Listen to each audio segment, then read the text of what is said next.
In 2013, I launched in IndieGogo to build an airship. I was hoping to pursue airship design in a manner similar to the way Elon Musk has been developing Tesla. Make a few ridiculously luxurious flying RVs so movie stars and other celebrities could take the comforts of home with themselves anywhere in the world, and then once the company was in profit, work on a smaller commuter vehicle reasonably priced for the general populace. My IndieGogo was not a success. I had a few backers support me, but all at one of the lowest levels, which the reward for was a collection I had amassed of every documentary I could find about airships. Sadly, most of my backers were international, and between purchasing USB drives and international shipping costs, I pretty much broke even. And that's only if you factor in my labor cost as basically free. Popular Science wrote an article about it, and I was super excited. I've been a Popular Science fan since I was a kid and used to ditch social studies to read it in the library. But if you read the article, they basically roasted me pretty hard. And honestly, I can't totally blame them. The concept was sound. It still is. But I didn't really tell enough of a story, and I certainly didn't give many details of my design ideas or concepts. But all success comes from the ashes of failure, so let's try again. In the 1930s, we had giant luxury floating hotels that could take passengers across the Pacific in extreme comfort from Germany to Brazil for tropical vacations. But there are a number of huge problems with that era. For one, rather than repeatedly testing small iterative designs, the Zeppelin Corporation was hyper-focused on building ever more gigantic airships, usually at exorbitant cost, and making some design decisions that were frankly insane. Secondly, the airship industry at the time was almost completely being developed in Nazi Germany. They were not popular internationally, and had a hard time getting a lot of the materials they needed. Plus, they had just got their butts kicked pretty severely in World War I, and also this was primarily during the Great Depression, so needless to say, funds were pretty tight. Thirdly, the leader of the Zeppelin Corporation, Hugo Eckener, was not a Nazi fan, so they basically kicked him out of the company and had pretty poor leadership by the late 30s. As a result, they had to cut a lot of corners and use less than ideal materials in the construction of their airships, eventually leading to the biggest flying vehicle ever made, the Hindenburg. Now, the Hindenburg was an absolutely preposterous design from the word go. It was enormous. It was over 800 feet long, and it was meant to carry 5 million cubic feet of hydrogen. It had been damaged by a high-ranking Nazi official who had smashed the tail section into the ground while trying to impress his girlfriend. It had been designed to use helium, which the Nazis couldn't get because the only place to get helium was in the US, and tension was already pretty high during the Hindenburg's construction. Then when funds ran low during the construction, this was the Depression after all, they made a few substitutions in the recipe for the exterior paint. The result being that the entire thing was basically painted in a mixture of thermite, gunpowder, and the solvent they used to mix those together was not much different than rocket fuel. Thermite burns at 2400 degrees Celsius. That's hotter than the core of the sun. I wouldn't ride a bicycle painted with that. Now think about the era that airships were initially developed in. It was predominantly World War I and II. Airships are not really a good design for war. They are giant bags of gas, not well suited to withstanding bullets, rockets, or any other violence. By design necessity, they have to be very lightweight, which means they really can't take a beating. Now, Germany still used airships extensively in World War I to drop bombs indiscriminately across the English countryside and cities, and also for reconnaissance. The Americans even built an aircraft carrier called the USS Macon. You should really check that out if you haven't heard of it. It's fascinating. Anyway, the point is, airships are not well suited to combat or war. And yet, almost all of their development and testing was done in and around World War I and II. Also, the late 20s, when airship development really peaked and ended, was a long time ago. It's 2019. That was almost 100 years ago. They didn't have a working altimeter back then. It was invented in World War II. Most airships used a barometer to gauge their elevation, and when the weather changed, if visibility was bad, sometimes they would fly right into the ocean and immediately disappear beneath the waves because remember, they really can't take a beating. They didn't have carbon fiber. They didn't really even have plastic. Most of the air cells were made out of cow intestines, by hand. The frames were aluminum, or an aluminum-based alloy, which is actually pretty heavy and also an electrical conductor. Not a great material for designing rigid airframes, especially ones filled with explosive hydrogen gas and painted in thermite, gunpowder, and rocket fuel. They didn't have computer modeling. They didn't have computers.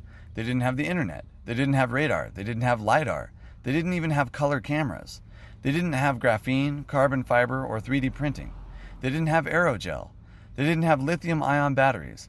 They didn't have computer-aided design. A lot of the world was still riding horses, and in some countries, radio and record players were still rare. Needless to say, we could make much better and safer airships in 2019 than would have been possible in 1931, the year the Hindenburg was starting to be built. So there were some very successful airships back in the 1920s and 1930s. The Graf Zeppelin, I think, is probably the best example. It flew almost 1 million miles with virtually no injuries to any of the crew or passengers, and was overall an overwhelming success. It's too bad that they scrapped the Graf Zeppelin. I think it would be amazing if that still existed and we could still admire it today in a museum or something. But for the most part, the airships and Zeppelins of the 20s and 30s weren't that successful, mainly due to design choices that were made. A lot of the designs were based on older naval designs, and naval vessels are completely different than vessels designed for navigating the air, for a lot of reasons. Obviously, floating on the ocean is going to be quite a bit different than floating in the air. Naval ships can have a very high vertical profile, and it doesn't really affect their navigation. They're not as affected by crosswinds and side winds, and in fact, in the case of sailboats, having a high vertical profile is actually an advantage. In fact, a lot of the airships, especially the American models, needed to be reinforced because of their high vertical profiles and their inability to navigate storms and crosswinds and any kind of air turbulence that was going to affect their structural integrity. In fact, a couple of American airships specifically were lost that way. So my design is going to be quite different than the old designs. They were longer, cigar-shaped designs that were really meant to travel in one direction in a way similar to a naval vessel. My design is going to be disc-shaped and much shorter on the vertical cross-section and much wider on the horizontal cross-section. There's a number of reasons for that, but basically it has to do with aerodynamics, and I believe that it can be a much stronger shape, a much stronger structure that's going to be less affected structural integrity-wise by crosswinds, turbulence, storms. And the other reason why too is I believe it'll be a lot more maneuverable. In the air, you can maneuver side to side relatively quickly. That's not really something that's possible for a ship to do on the water. Also, given that the craft is disc-shaped, that means it's going to be almost perfectly circular, which means you can make it modular. Each section, each wedge of the circle shape can be an exact replica of all the other wedges. So it's going to be very easy to mass produce at low cost. By having a homogeneous modular design, you're really saving a lot of money on research, structural strength testing, just a whole lot of ways that you're saving money there with design and iteration and all of that. The other thing is too, back in the 20s and 30s, they kept building larger and larger airships. I want to build a whole bunch of very small ones first and really put them through their paces before I even begin to build one that you could ride in. My idea for the first few test models is something that can really just carry a cell phone around. So you could send a cell phone out somewhere and have a Skype call with somebody and, kind of like a remote presence drone, but one that doesn't have to use energy to stay aloft because it's floating, because it's got hydrogen inside. A lot of people really freak out about hydrogen. They say, oh, it's super dangerous, it's flammable, it's explosive. It is in an oxygen-rich environment, and the atmosphere is an oxygen-rich environment. However, there were literally hundreds of airships that flew perfectly with no issue that used hydrogen until the Hindenburg, which, as we discussed earlier, was covered with thermite, gunpowder, and rocket fuel. So no mystery as to why that had a problem. I think that hydrogen could be completely safe. One of the things that I'm planning on doing is having the hydrogen ballonets. That's what you call the balloons that provide lift that are stored inside of an airship, a term invented by Alberto Santos Dumont, who was actually the inventor of the airship, is to have those ballonets in an environment that isn't oxygen rich. I'm not really sure which gas I'm going to use, something that hydrogen is not going to react explosively with though, so that you can have the hydrogen isolated from any oxygen. One possible option is nitrogen. Nitrogen's in the atmosphere, it's everywhere, and I don't believe that hydrogen and nitrogen react explosively, so that might be a possibility. One of the other advantages of circular modular design is that the entire airship is going to be safe even if part of it fails. So if you've got 8 separate sections and one of them fails and is no longer providing buoyancy for the superstructure, the other 7 still are. Similarly with propulsion. My idea for propulsion isn't to use traditional propellers, but to use something similar to the Dyson air multipliers. I don't know if you've ever seen those fans, the big hollow ones with a circle in the middle. Reason being, they're much more efficient than propellers. Now they might not provide as much thrust, but A, there's going to be 8 of them, and B, if they're more efficient, you really only need to have enough thrust to counter the prevailing wind or counter the currents that you're in. The idea is to be able to fly at 100 miles per hour, which means you'd be able to stay put if the wind was going 100 miles an hour, which is a pretty extreme wind. You don't get 100-mile-an-hour winds that often. There's a helicopter. One of those just went down the other day. Everybody died. And also they're very noisy and inefficient. So I'd really like to replace helicopters right away. The other advantage to using the Dyson air multiplier design, especially in a modular way, is that you only need to have one moving part, because you could have one giant impeller at the bottom of the structure operating through ducts to all of the propulsion thrusters. Now, it's going to be somewhat different than the Dyson air multipliers, but it's going to operate along the same principles.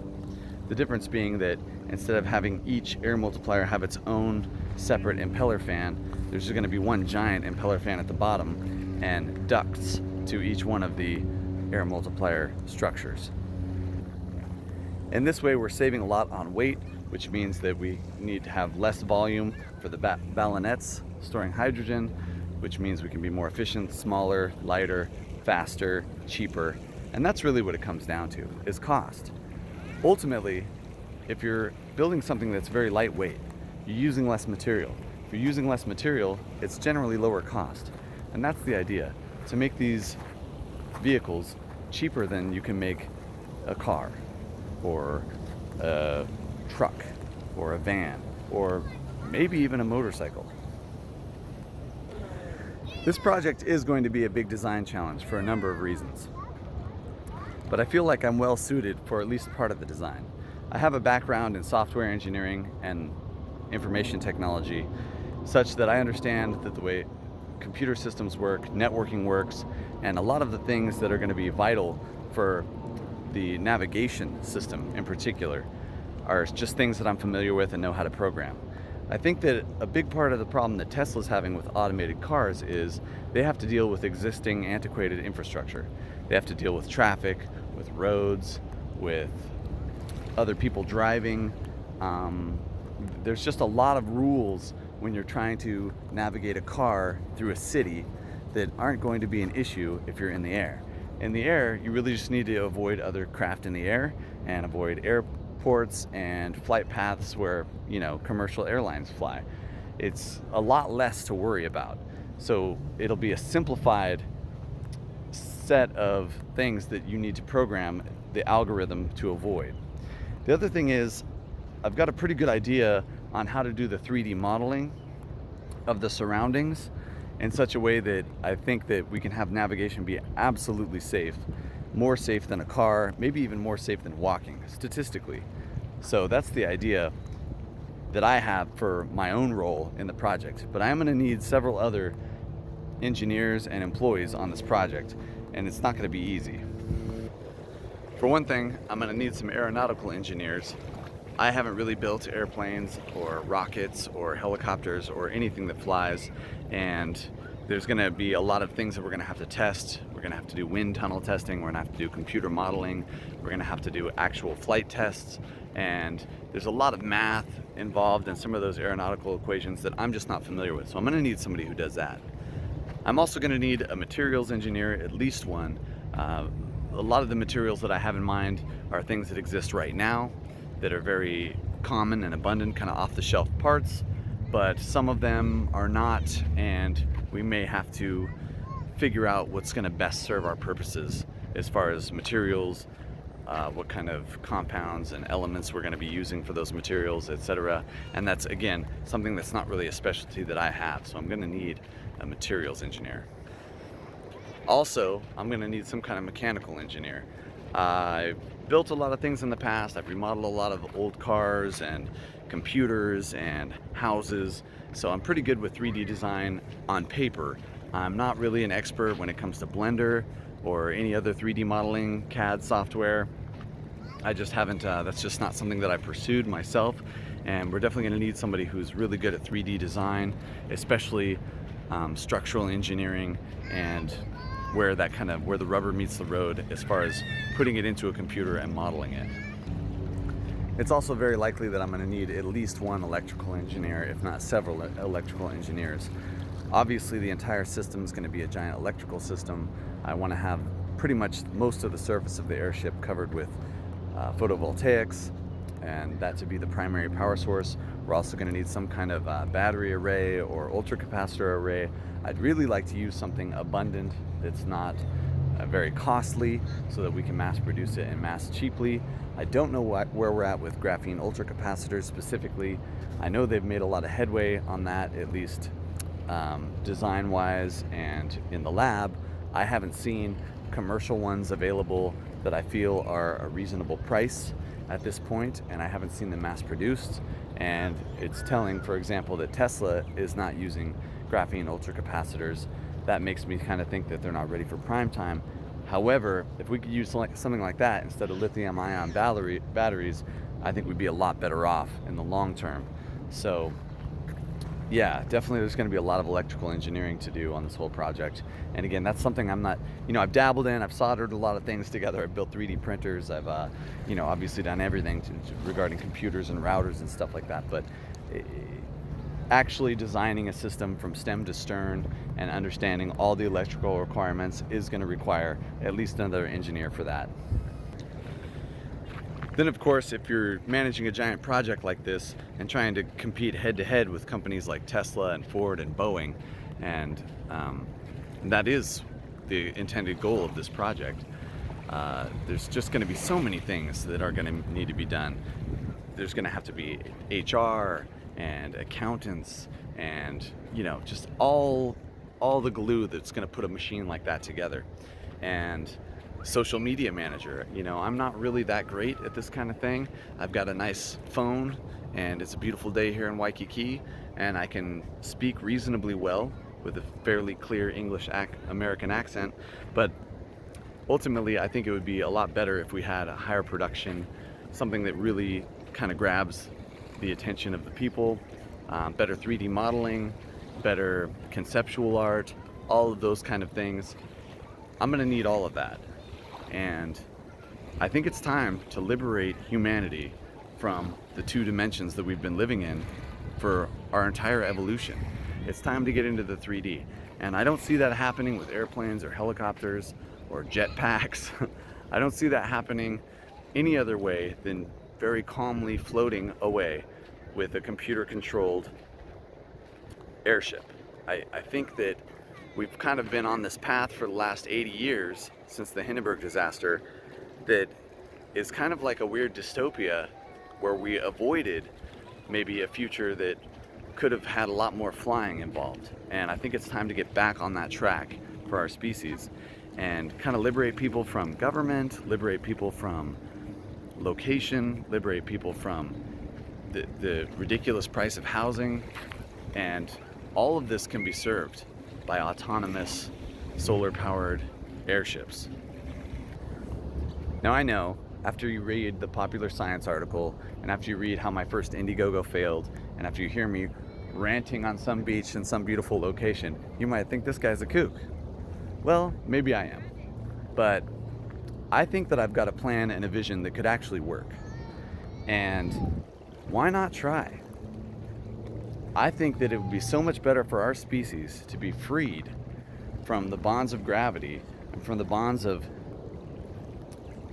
the system that we're in, that it's worth a shot.